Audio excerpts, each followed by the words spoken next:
ബിസ്മില്ലാഹിൽ അൽഹംദുലില്ലാഹ് അല്ലാഹുമ്മ സ്വല്ലി അലാ മുഹമ്മദിൻ വഅലാ ആലി മുഹമ്മദ് കമാ സ്വല്ലൈത അലാ ഇബ്രാഹീം വഅലാ ആലി ഇബ്രാഹീം ഇന്നക ഹമീദും മജീദ്. അല്ലാഹുമ്മ ബാരിക് അലാ മുഹമ്മദിൻ വഅലാ ആലി മുഹമ്മദ് കമാ ബാറക്ത അലാ ഇബ്രാഹീം വഅലാ ആലി ഇബ്രാഹീം ഇന്നക ഹമീദും മജീദ്. അമ്മാ ബഅദു ഫഇന്ന ഖൈറൽ കലാമി കലാമുല്ലാഹ് وخير السنن سنن محمد صلى الله عليه وسلم وشر الأمور محدثاتها وكل محدثة بدعة وكل بدعة ضلالة وكل ضلالة في النار. بسم الله الرحمن الرحيم. يا أيها الذين آمنوا اتقوا الله حق تقاته ولا تموتن إلا وأنتم مسلمون. ബഹുമാന്യരായ വിശ്വാസിനികളെ, അള്ളാഹുവിൻ്റെ നിയമനിർദ്ദേശങ്ങൾ കഴിവിൻ്റെ പരമാവധി ജീവിതത്തിൽ പാലിക്കുവാൻ പരിശ്രമിച്ചുകൊണ്ട് മുത്തഖീങ്ങളായി ജീവിക്കണേ എന്ന് പ്രത്യേകമായി ഓർമ്മപ്പെടുത്തുകയാണ്. അള്ളാഹു സുബ്ഹാനഹു വ തആല നമുക്കെല്ലാം തൗഫീഖ് പ്രദാനം ചെയ്യുമാറാവട്ടെ. സൂറത്തുൽ അംബിയായിലെ 51-ാമത്തെ വചനം മുതലാണ് ഇനി നമുക്ക് എടുക്കാനുള്ളത്. أعوذ بالله من الشيطان الرجيم.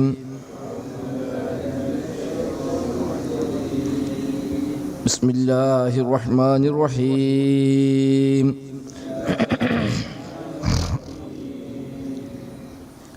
ولقد آتينا إبراهيم رشده من قبل وكنا به عالمين.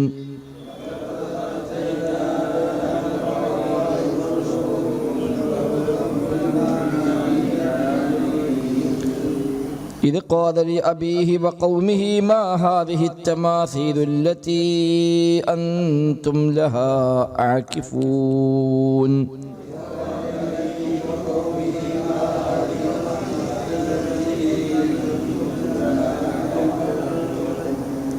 قالوا وجدنا آباءنا لها عابدين.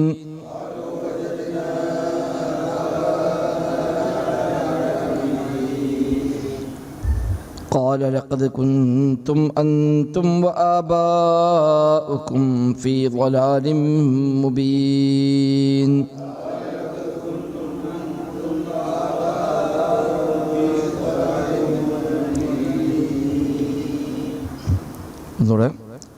ولقد آتينا إبراهيم رشده من قبل وكنا به عالمين.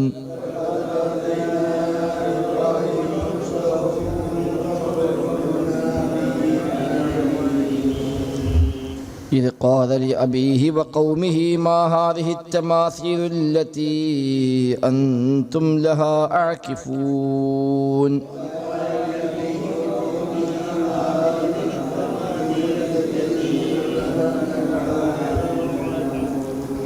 قالوا وجدنا آباءنا لها عابدين.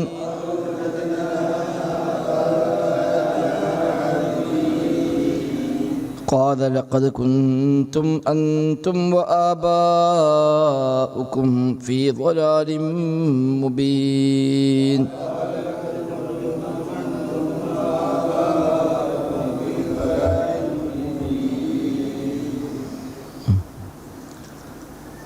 ഈ 51-ാമത്തെ വചനം മുതൽ കുറച്ച് ആയത്തുകൾ ഇബ്രാഹിം അലൈഹിസ്സലാമിൻ്റെ ചരിത്രമാണ് റബ്ബ് സുബ്ഹാനഹു വ തആല വിവരിക്കുന്നത്. ഏകദേശം 73 വരെയുള്ള ആയത്തുകൾ അദ്ദേഹവുമായി ബന്ധപ്പെട്ട വിഷയങ്ങളാണ്.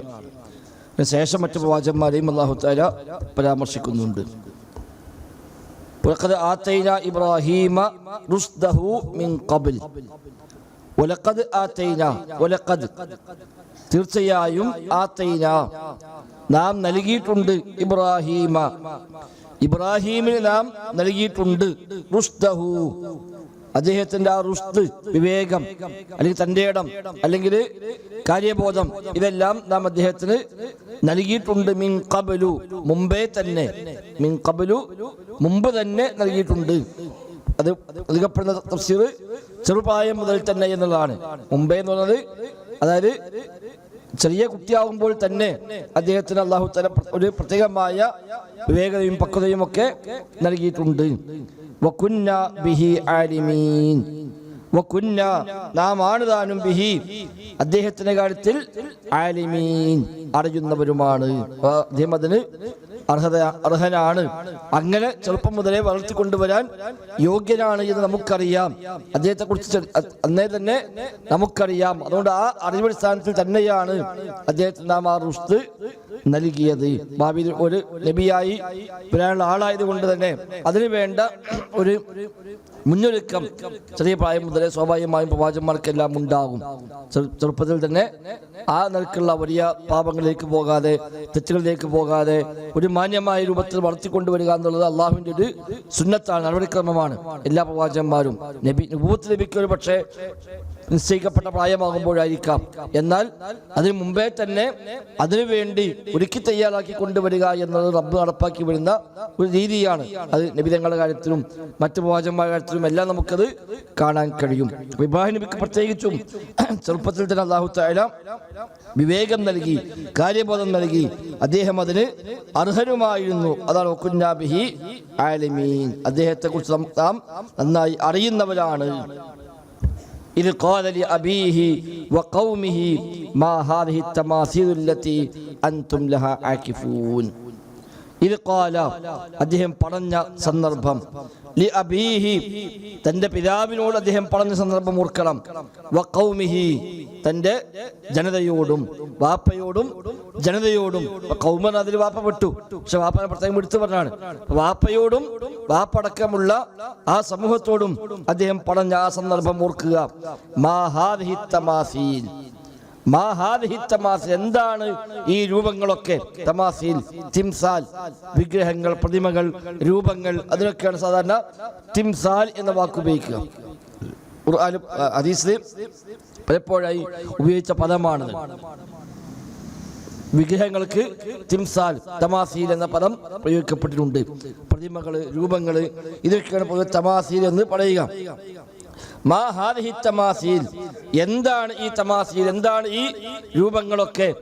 അൻതും ലഹാ ആകിഫൂൻ, അൻതും നിങ്ങൾ, ലഹാ അവക്ക് മുമ്പിൽ, ആകിഫൂൻ ഭജനമിരിക്കുന്നുവല്ലോ. അക്കഫ ഇത്തികാഫ്, അക്കഫ ചടഞ്ഞുകൂടുക, അവിടെ തന്നെ കൂടുക, അതിനാണ് ആ വാക്ക് ഉപയോഗിക്കുക. അക്കഫ ലാസമാണ്, ഒരു സ്ഥലത്ത് നിന്ന് പോകാതെ അവിടെ തന്നെ ഒരു ലക്ഷ്യം വെച്ചുകൊണ്ട് കൂടുന്നതിനാണ് സാധാരണ അക്കഫ എന്ന പദം ഉപയോഗിക്കുന്നത്. അതുകൊണ്ടാണ് ഇത്തികാഫിന് പേര് വന്നത്.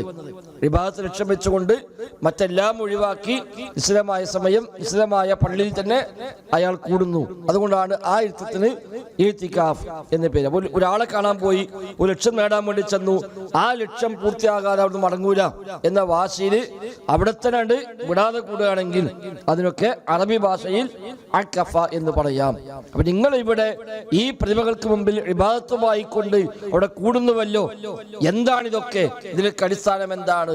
ഇതൊക്കെ ആരാധിക്കാൻ നിങ്ങൾക്ക് എന്താണ് ന്യായമുള്ളത് എന്ന് അദ്ദേഹം അവരോട് ചോദിക്കുന്നു. മാ ഹാദിഹി തമാസീൽ അല്ലതി അൻതും ലഹാ ആകിഫൂൻ, നിങ്ങൾ ചടഞ്ഞുകൂടുന്ന, നിങ്ങൾ ഭജനമിരിക്കുന്ന ഈ രൂപങ്ങൾ, ഈ പ്രതിമകൾ, ഇതെല്ലാം എന്താണ് എന്ന് അദ്ദേഹം അവരോട് ചോദിച്ച ആ സന്ദർഭം ഓർക്കണം. അതാ റുഷ്ദിന്റെ ഭാഗമാണ്, അതാ വിവേകത്തിന്റെ, തന്റെ ഇടത്തിന്റെ ഭാഗമാണ്. അത് ചെറിയ പ്രായം മുതൽ തന്നെ അദ്ദേഹത്തിന് അതിനോടൊക്കെ ഒരു വിയോജിപ്പും കാര്യങ്ങളും ഉണ്ടായിരുന്നുവെന്നൊക്കെ ചില റിപ്പോർട്ടുകളിൽ വന്നിട്ടുമുണ്ട്.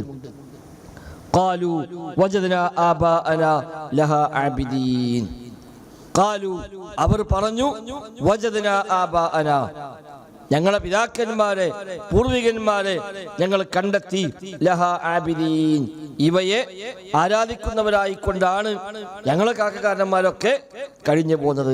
ഇതാണ് അവരുടെ മറുപടി. അല്ലാതെ എന്താണ് ന്യായമെന്തോ, ഇവയൊക്കെ വിഭാഗാർഹമാണ്, ആരാധ്യന്മാരാണ്, ഇന്ന കാരണം കൊണ്ട് എന്ന് പറഞ്ഞ് കാര്യകാരണ സഹിതം തെളിയിക്കാനൊന്നും അവരെ കൊണ്ടാവില്ല. ഒരു ഒറ്റ മറുപടിയേ ഉള്ളൂ, ഞങ്ങളെ വാപ്പാരും വല്യപ്പാരൊക്കെ അങ്ങനെയാണ് പോകുന്നത്, ഞങ്ങളാ വഴിക്ക് അങ്ങനെ കഴിഞ്ഞു പോകുന്നു എന്നാണ് അവരുടെ മറുപടി. അതാണ് ഇന്ന വജദ്നാ ആബാഅനാ ലഹാ ആബിദീൻ, ഞങ്ങളെ പിതാക്കന്മാരെല്ലാം ഇവയെ ആരാധിക്കുന്നതായിട്ടാണ് ഞങ്ങൾ കണ്ടിട്ടുള്ളത്. അതുകൊണ്ട് ആ വഴി ഞങ്ങളും അങ്ങനെ സ്വീകരിക്കുന്നു എന്നർത്ഥം. ഞങ്ങൾക്ക് വേറെ നോക്കേണ്ട കാര്യമില്ല. ഞങ്ങളെ പൂർവികന്മാർ എങ്ങനെയാണോ ആ വഴിക്ക് ഞങ്ങളും പോകുന്നു എന്ന മറുപടിയാണ് അവർ നൽകിയത്. എപ്പോഴും തെറ്റായ വഴിക്ക് പോകുന്ന ആളുകളെല്ലാം ഈ ഒരു മാർഗമാണ് പറയുക, പൂർവികന്മാരുടെ മാർഗം. മക്കത്തെ മുശ്രിക്കീങ്ങൾ പറഞ്ഞു. അതേപോലെ ഏതാണ്ട് എല്ലാ അമ്പിയാക്കളുടെയും പ്രബോധിത സമൂഹം പറഞ്ഞ ന്യായം തന്നെയാണ്, ഞങ്ങളെ പൂർവികന്മാരൊക്കെ അങ്ങനെയാകണം എന്ന വഴിയാണ് അവരൊക്കെ പറയുക. ഇമാം ഖുർത്തുബി പറയുന്നു, ഞങ്ങൾ ഈ ഇബാദത്തെല്ലാം ചെയ്യുന്നത് തഖ്ലീദൻ ലി അസ്ലാഫിന, ഞങ്ങളെ സലഫുകളെ, ഞങ്ങളെ മുൻഗാമികളെ അന്ധമായി അനുകരിച്ചുകൊണ്ടാണ് എന്നാണ് അവരുടെ ന്യായം.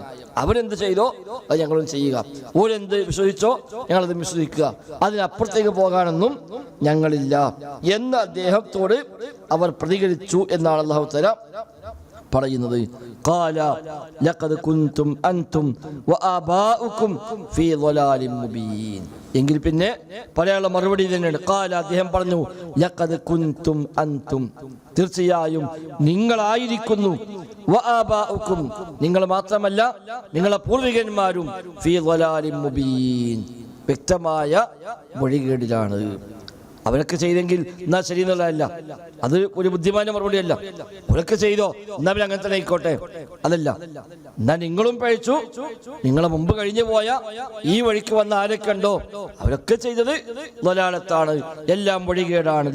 ലഖദ് കുൻതും, തീർച്ചയായും നിങ്ങളായിരിക്കുന്നു, അൻതും, നിങ്ങൾ തന്നെ, വആബാഉകും, നിങ്ങളുടെ പിതാക്കന്മാരും നിങ്ങളെ പൂർവികന്മാരും, ഫീ ളലാലിൻ മുബീൻ, വ്യക്തമായ വഴികേടിലാണ് നിങ്ങളും നിങ്ങളെ പിതാക്കന്മാരും എല്ലാം ഉള്ളത് എന്ന് അദ്ദേഹം മറുപടി പറയുകയും ചെയ്തു. അപ്പൊ പൂർവികന്മാരെ കാണിച്ചുകൊണ്ട് മാത്രം ഒരു കാര്യം ശരിയാകണമെന്നില്ല. പൂർവികന്മാർ ചെയ്തത് കൊണ്ട് ശരിയാകണമെന്നില്ല, ചെയ്യാത്തത് കൊണ്ട് തെറ്റാകണമെന്നുമില്ല. പൂർവികന്മാർ ചെയ്തോ ചെയ്തില്ലേ എന്നതല്ല ശരി തെറ്റുകളുടെ മാനദണ്ഡം. ചിലപ്പോൾ പൂർവികന്മാരെല്ലാം ചെയ്തതിനായിരിക്കും ഒരു കാര്യത്തിൽ ശരി, ചിലത് ഒരാളും ചെയ്യാത്തായിരിക്കാം. പക്ഷെ ഒരു ശരിയാവാൻ കുറെ ആൾ ചെയ്യണം, ഒരു വലിയ ആൾക്കൂട്ടം വേണം, അതിന് വലിയ പിൻബലം വേണം എന്നൊന്നുമില്ല. നേരെ മറിച്ച് അൽ ജമാഅത്തു മാ വാഫഖൽ ഹഖ വഇൻ ഖല്ല എന്നാണ്. എത്ര കുറച്ചാണെങ്കിലും ശരി ഹക്കിനോട് യോജിക്കുന്നുണ്ടോ അതാണ് ശരിയായ അൽ ജമാഅത്ത് എന്നാണ് പഠിപ്പിക്കപ്പെടുന്നത്. എത്ര കുറച്ചാളായിക്കോട്ടെ. അതൊക്കെ പറഞ്ഞത്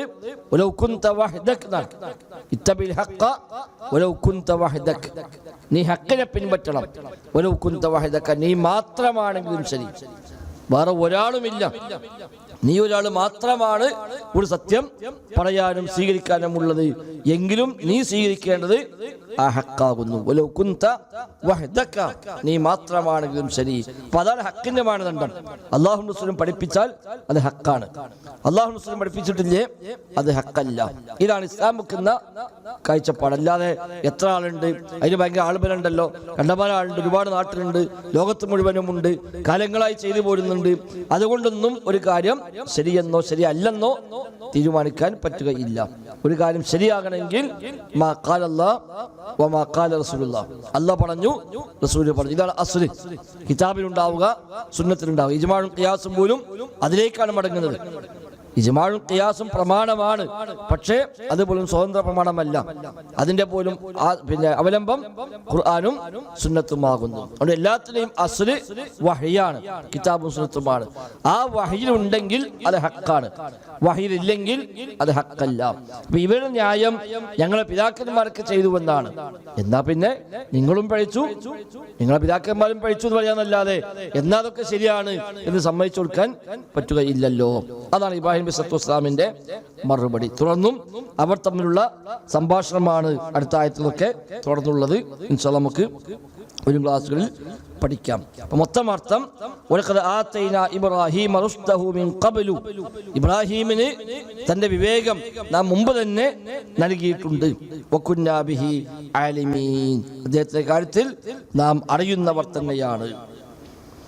ഇത് ഖാല ലി അബീഹി വ ഖൗമിഹി, തൻ്റെ പിതാവിനോടും തൻ്റെ സമൂഹത്തോടും അദ്ദേഹം പറഞ്ഞ സന്ദർഭം ഓർക്കുക. മാ ഹാദിഹി തമാസീലുല്ലത്തി അൻതും ലഹാ ആകിഫീൻ, നിങ്ങൾ ഈ ഭജനമിരിക്കുന്ന ഈ രൂപങ്ങളെല്ലാം എന്താണ് എന്ന് അദ്ദേഹം പറഞ്ഞ സന്ദർഭം. ഖാലു വജദ്നാ ആബാഅനാ ലഹാ ആബിദീൻ, അവർ പറഞ്ഞു ഞങ്ങളെ പിതാക്കന്മാരെല്ലാം അവയെ ആരാധിക്കുന്നതായിട്ടാണ് ഞങ്ങൾ കണ്ടിരിക്കുന്നത്. ഖാല, അദ്ദേഹം പറഞ്ഞു ലഖദ് കുൻതും അൻതും വആബാഉകും ഫീ ളലാലിൻ മുബീൻ, എങ്കിൽ തീർച്ചയായും നിങ്ങളും നിങ്ങളെ പൂർവികന്മാരുമെല്ലാം വ്യക്തമായ വഴികേടിൽ തന്നെയാകുന്നു. അല്ലാഹു അക്ബർ. ബിസ്മില്ലാഹിർ റഹ്മാനിർ റഹീം. ولقد آتينا إبراهيم رشده من قبل وكنا به عالمين.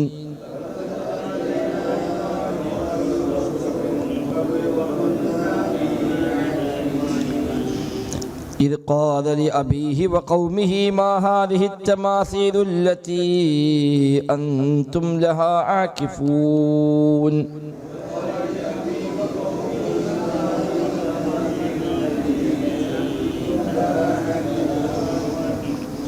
قالوا وجدنا آباءنا لها عابدين.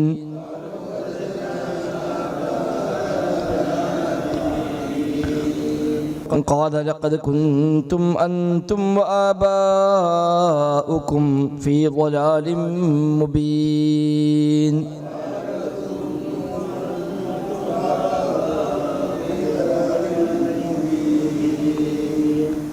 سبحانك اللهم وبحمدك. السلام عليكم.